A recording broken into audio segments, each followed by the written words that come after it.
Hola,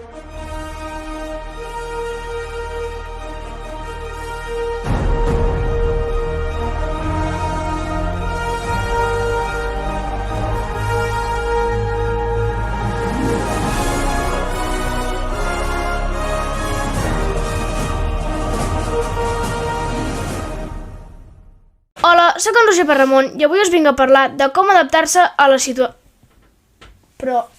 Però tu qui ets? Ei, tu, adapta't a la situació, no? Sí, però què vol dir adaptar-se a la situació? Adaptar-te a la situació no és difícil, has de saber com fer-ho. Buah, això que m'has dit m'ha servit molt. Però em pots deixar acabar? Sí, tot teu. Molt bé, doncs per adaptar-te a la situació, pensa com t'adaptes a les diferents estacions de l'any. A l'hivern, quan neva, a fora al carrer, no vas amb màniga curta, no?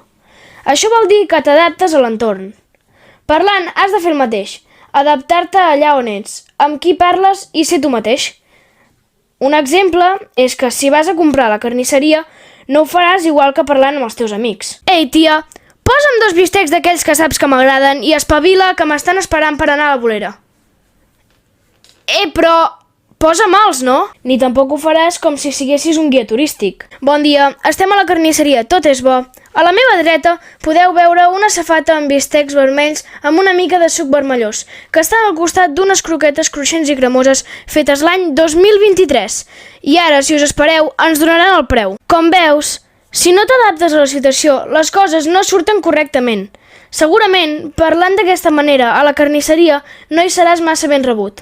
Adapta't a la situació i sigues tu mateix. Ara sí que ho he entès. Moltes gràcies.